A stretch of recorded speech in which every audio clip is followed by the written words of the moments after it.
Namaste, hello, and welcome to Samvaad. Abir Space and Pothi brings you this series of conversation called Samvaad. In this Samvaad, we are going to talk to uh, patrons of art, architecture, and design. Today, in our first ever Samvaad, we are going to have Ms. Canna Patel with us.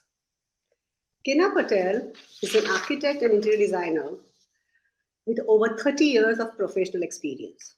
Having completed her bachelor in architecture from SET University, Ahmedabad, she did her master's at UC Berkeley. She is the chairperson of HCP Interior Design Private Limited.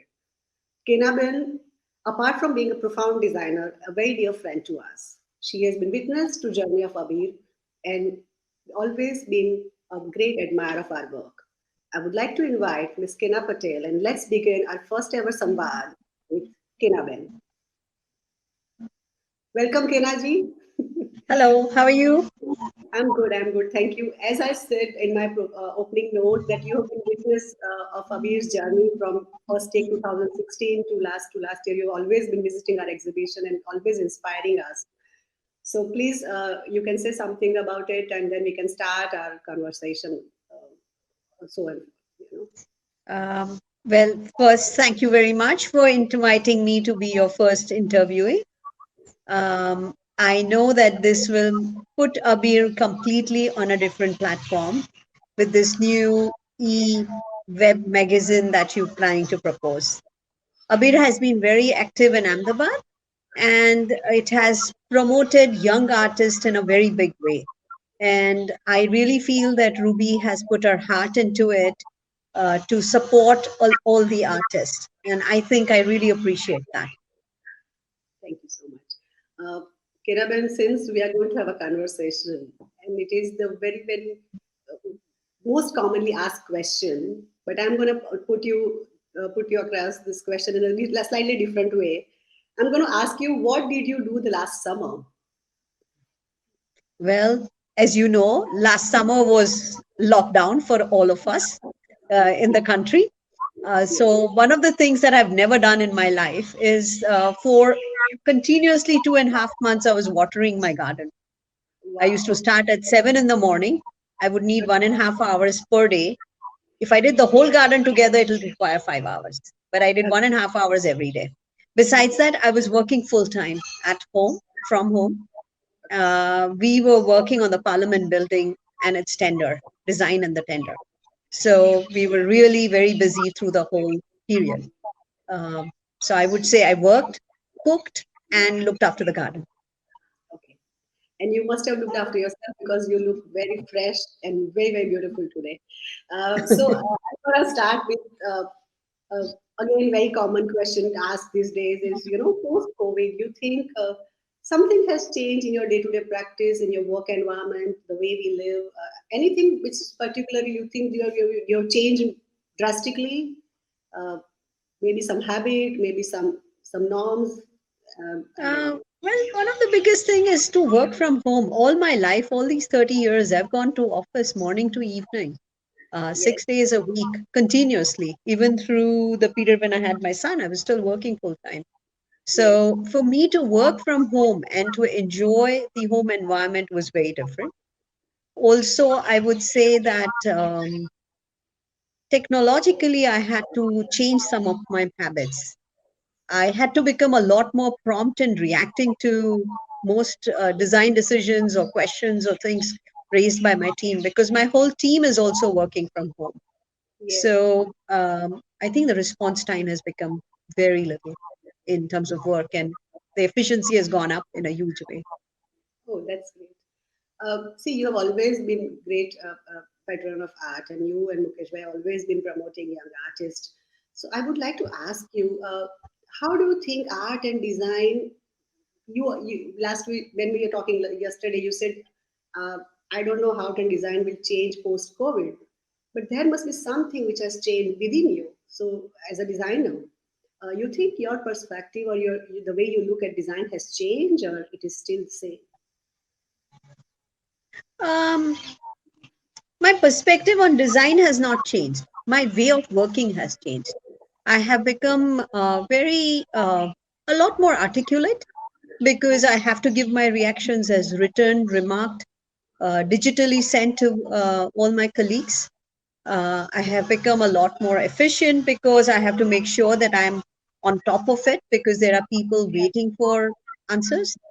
And to add to it, I guess because the commute has come down to zero, which is usually 2 hours a day, um, I get that calm time at home and I enjoy that.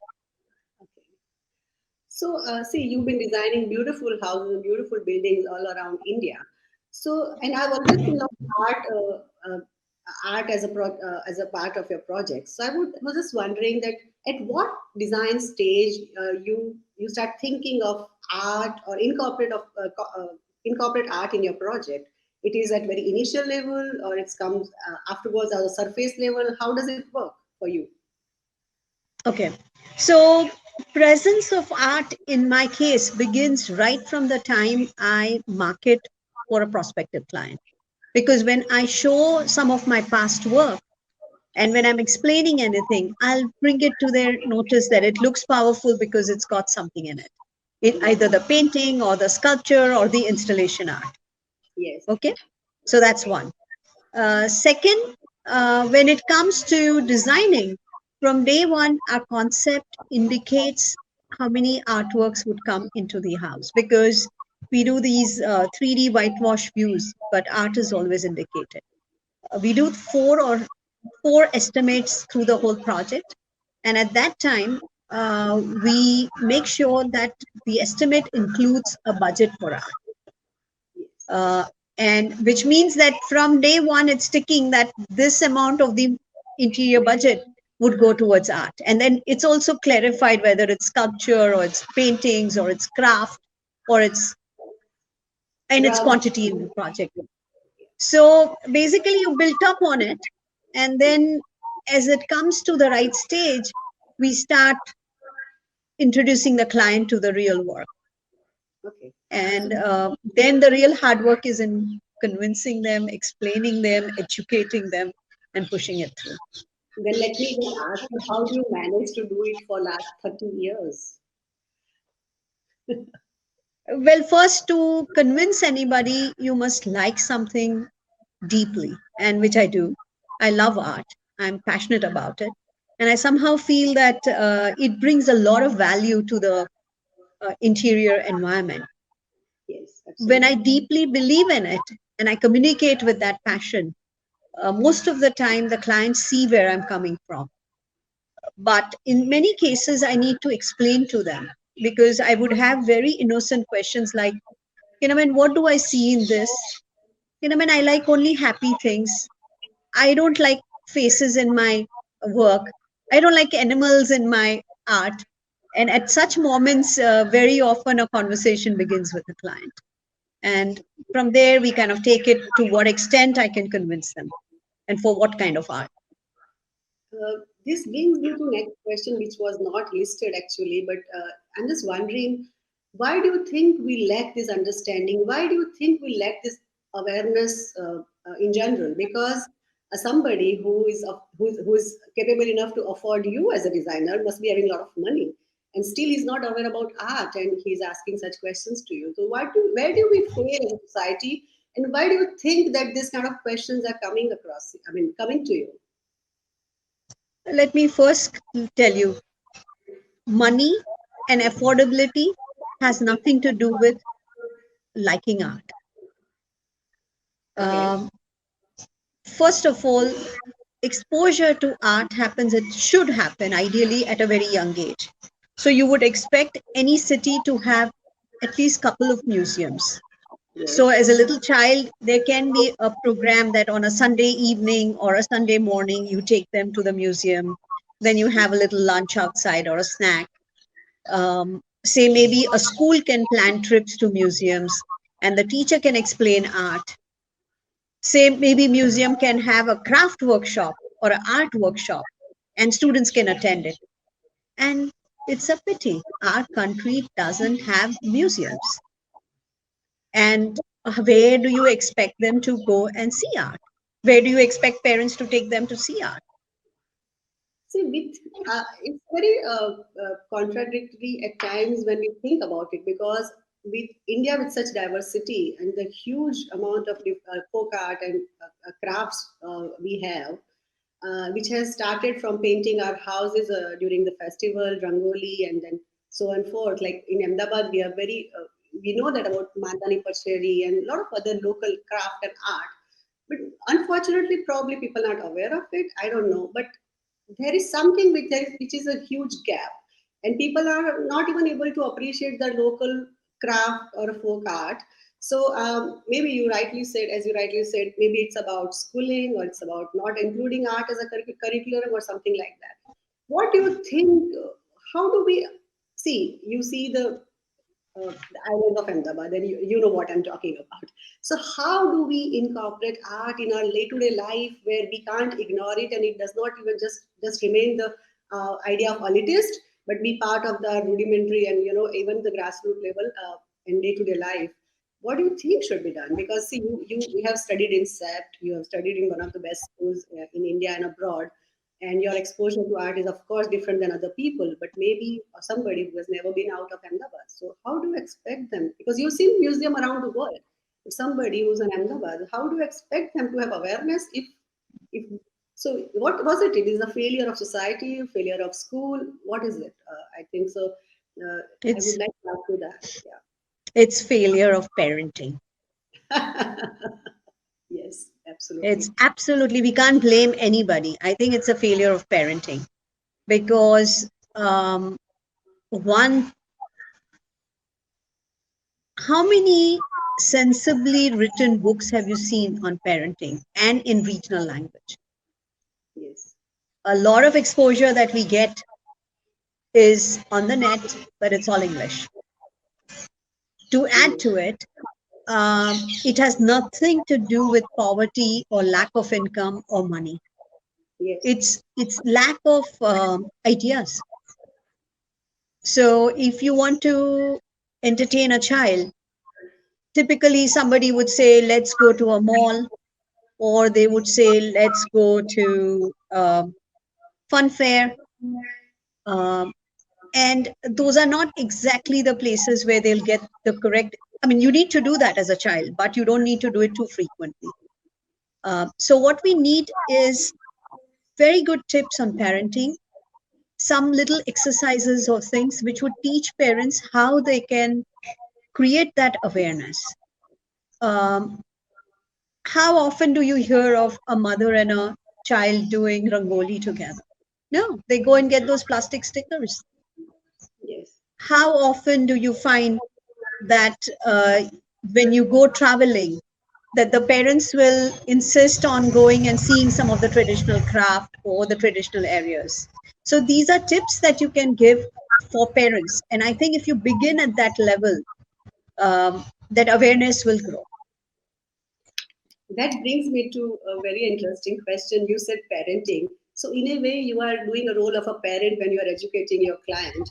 And I would like to ask you here that you guide or suggest your client, or you influence them, or you insist that this work of art will go with your project, or it will do justice to your design. How do you go about it when the client is ignorant? And what percentage of art you think should be part of any good design project? Well, with my clients, very often clients say that, this art I don't understand. So I always tell them that if you enjoy looking at it, have it. Maybe you will not gain a lot, but your second generation, your children at home, will gain a lot from it. And you will see that fruits only when your children grow up. So that's one way that I kind of often tell them that they can have. Other levels, when it comes to saying the presence of art, I often say that, as a furniture designer or as a fabric designer or as an interior designer, you only end up having standard materialistic things, which means everybody can have furniture, color, lights, etc. It's only art which will distinguish your space from the other spaces.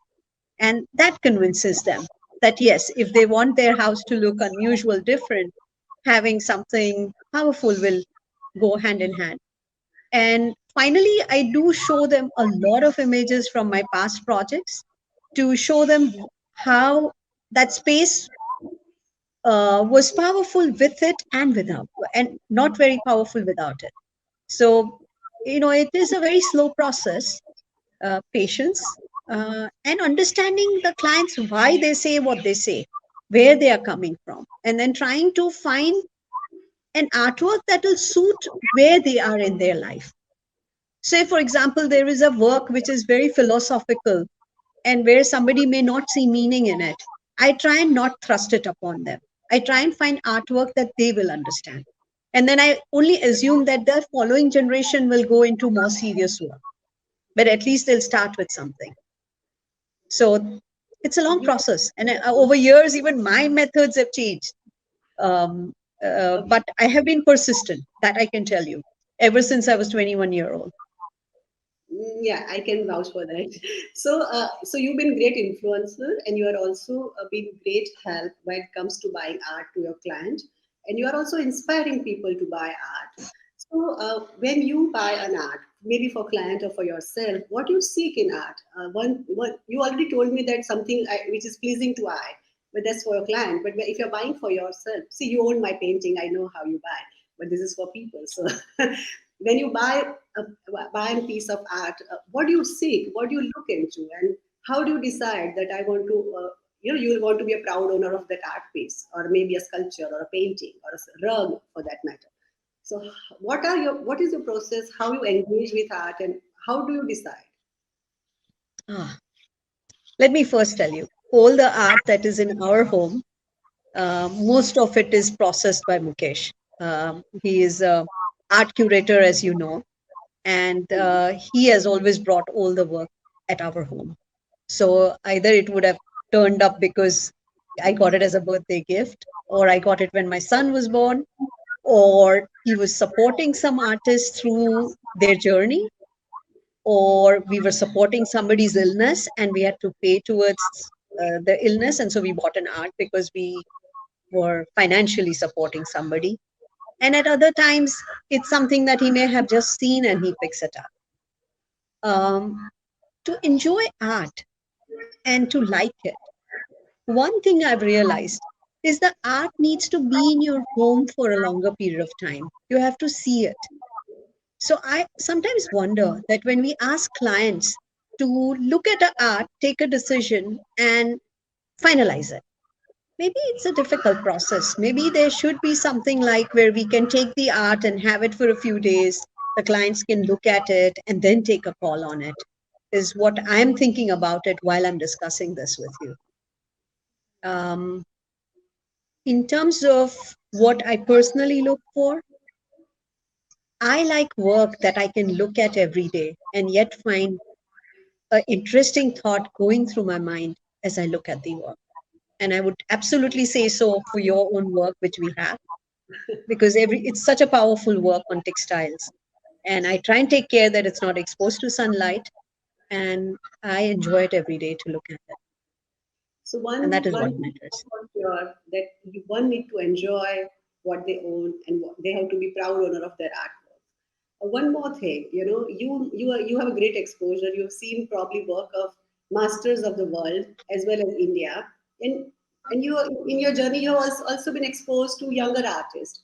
Since Abir worked very closely with young contemporary Indian art, what is one thing you can say about young Indian contemporary artists which you find has changed than the earlier masters? And how do you see them? How do you gauge the young Indian contemporary art and where it is going? Okay. So, first of all, in terms of having art, art has to be contextual to the person who's going to have it. So, say, for example, as an Indian, when I pick work of an Indian artist, it I can connect to it to more because it is contextual to some event in India, some place in India, people of India, culture of India, habits of India, where the diversity in India.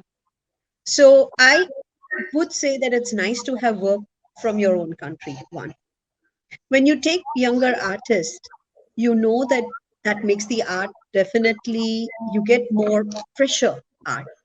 When your creative mind is young, the quality of work that comes out, I don't call it innocent. I personally feel that it's most unaffected. There is a purity.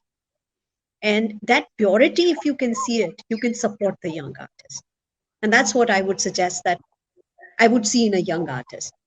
Um, if you see, I personally don't ever see art as an investment. I personally see art as pure joy. It's like, you go and buy some nice laddus and mithais to eat, and you know that you're spending money for something that's not as nutritious. So you still eat it and you enjoy it. Similarly, when you buy art, I don't see it as investment. I see as spending, and I just see it as a joy. You buy art only for joy. So sheer I mean, joy I'm and sure there are people, yeah, there are people who do business in it, but I would still see it as joy. so for you, it's sheer joy and happiness when you acquire a piece of art. Now, since we are working with very closely with young artists, and a lot of young artists are going to see your, I mean, view your interview. What would you like? See, you have done your journey. See, of course, Hasmukh Kaka is being a great architect. You still create your own niche and your own name in the field. You are not only known by Hasmukh Bhai's daughter, but you are known as Canna Ben. And later in age, Canna Ben, Hasmukh Bhai used to very happily and fondly said, "I'm Canna's papa." So you have made your journey. And as a young designer, when you started off, and then you did the journey, and you reached a profound position in your career. So at the same time, everybody needs to do their own journey. So, from your experience, what would you tell young artists, young contemporary artists, and what are the main essence of continuing their journey, or what should they do? Um, when it comes to an artist, we closely knew our artist uncle and aunt, but they live in US. And the aunt was not an artist; she was a teacher, and she always used to say that just doing art is not enough. You need to understand other angles of the profession. That would be to start with persistently working, to articulate your work, to be able to put it in some form of description as paragraph or whatever you call it, to learn how to uh, set up for a show, which starts right from your invites to who you will invite, how do you do your show, how would you do the sales, etc. You need to learn that. uh, Besides shows, a lot of marketing is required, and there's nothing wrong in doing that, whether it means interviews, whether it means putting in newspapers, putting it part of exhibitions, doing a special solo show and inviting the right kind of people. And I feel that as an artist, to do all these activities, either you have to learn to do it, or you have to arrange that it can happen for you along with your journey. And this is what I would tell anybody who is in a creative field hoping to rise up. Perfectly. I mean, absolutely right, and that's where Abir comes in picture because we work with artists who are unfortunately either geographically not positioned to acquire all this expertise, or maybe they lack support in acquiring certain, certain qualities. So. Uh, Abir India, you've seen the journey of Abir India, and now we're talking in Samvaad for Abir Space and Pothi, where we are going to create an e-platform which is going to be Abir Space, and it's going to be an e-gallery.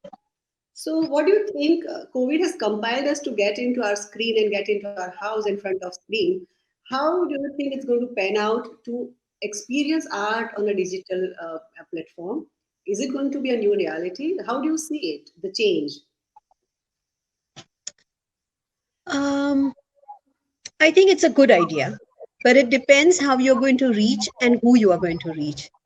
How you are going to take art. Am I just going to be able to swift fingers and just look at art?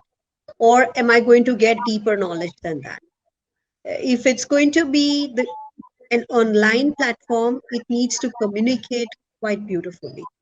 To give you an example, say if I were working in a studio, I would work differently.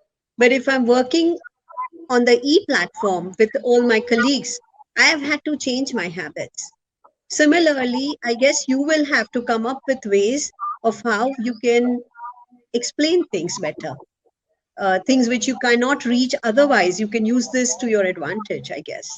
And I think it would be successful if you are a little sensitive and you communicate at multiple levels. I would even go multilingual. It would work.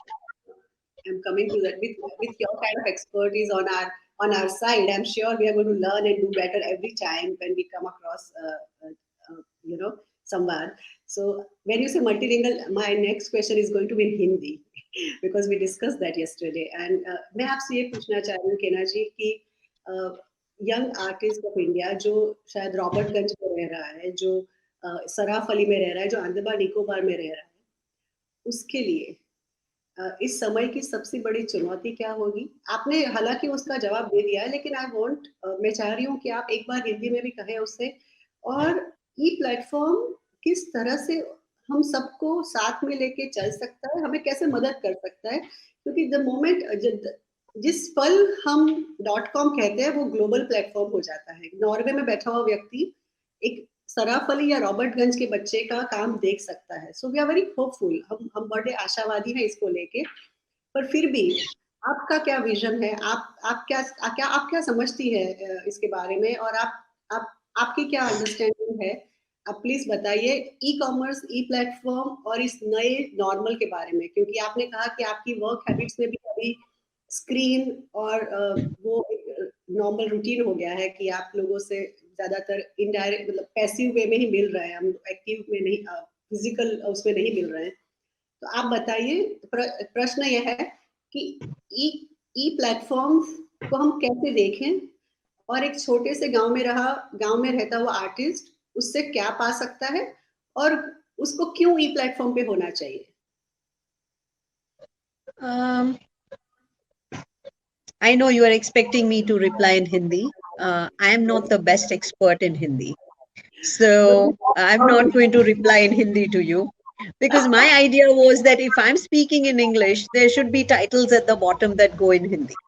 Yeah, that This is how I kind of hope it. Now, why somebody from Andaman Nicobar should put their work on e-platform is because you reach a lot more people. You know that your range of people who look at your work is going to increase. You are going to be able to personally explain something. So, say for example, I am in Andaman. I am the artist. I am placing my work.